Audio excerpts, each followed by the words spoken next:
வணக்கம் DPK tax. Karthigai Deepam சீரியலில் கார்த்திக் அவங்களோட நண்பராக மயில் கதாபாத்திரத்தில் நடிக்கிறவர் பற்றின பயோகிராஃபி தான் நம்ம இந்த வீடியோவில் பார்க்க போகிறோம்.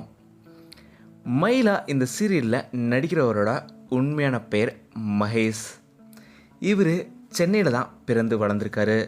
தன்னோட பள்ளி படிப்பையும் சென்னையில் தான் படிச்சிருக்காரு. தன்னோட கல்லூரி படிப்பை இவர் லயோலா காலேஜில் படிச்சிருக்காரு. லயோலா காலேஜில் படிச்சுட்டு இருக்கும்போது ஃப்ரெண்ட்ஸுக்கு அவர் பார்த்த படங்களை பற்றின கதைகளை சொல்லும்போது நீயும் சினிமாவுக்கே போயிடலான்னு ஃப்ரெண்ட்ஸ்லாம் சொல்லியிருக்காங்க.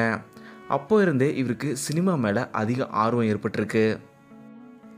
23 வயதுலேயே இவர் லவ் மேரேஜ் பண்ணிக்கிட்டாரு. இதுக்கப்புறம் ஃபேமிலியிலுமே சில ஸ்ட்ரகிள் இருந்தாலுமே ஃபேமிலி சப்போர்ட்டோடவே நான் சினிமாவில் நடிக்க ஆரம்பித்தேன். ஆரம்பத்தில் முதல் முறையாக ஷார்ட் ஃபிலிம் அறத்துப்பால்ன்ற ஒரு குறும்படத்தில் நடிக்க ஆரம்பிச்சேன்னு சொல்லியிருக்காரு மகேஷ் அவர்கள்.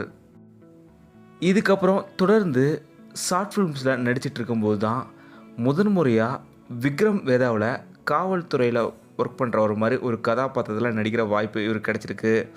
இதை தொடர்ந்து இவர் பல திரைப்படங்களையுமே காவல்துறை கதாபாத்திரத்தில் நடிச்சிருக்காரு.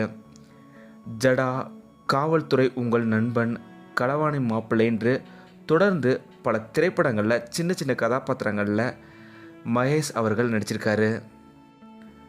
ஆரம்பத்திலேருந்தே ஆக்டிங்கில் அதிகம் அவ்வளோக்கு இன்ட்ரெஸ்ட் இல்லாமல் தான் இருந்தார். ஸ்க்ரீன் ப்ளே ரைட்டிங் மாதிரி சில விஷயங்களை தான் ஆர்வம் காட்டியிருக்காரு மகேஷ் அவர்கள். இருந்தாலும் ஆக்டிங் தொடர்ந்து நடித்ததுனால இவருக்கு ஆக்டிங்குமே பிடிக்க ஆரம்பிச்சிருச்சு. சீரியலை பொறுத்த வரைக்கும் இவர் பாரதி கண்ணம்மா, தவமாய் தவம் இருந்து, நினைத்தேன் வந்தாய், கௌரின்னு பல சீரியல்கள் நடிச்சிருக்காரு. தவமாய் தவம் இருந்து சீரியலில் இவர் ரொம்பவும் சூப்பராக நடிச்சிருப்பார். இதே போல் ஆயுத எழுத்து சீரியல்லையுமே ரொம்பவும் சிறப்பான கதாபாத்திரத்தில் நடிச்சிருக்காரு. இப்போது கரண்ட்டாக கார்த்திகை தீபம் சீரியலில் மயில் கதாபாத்திரத்தில் நடிக்கிறாரு.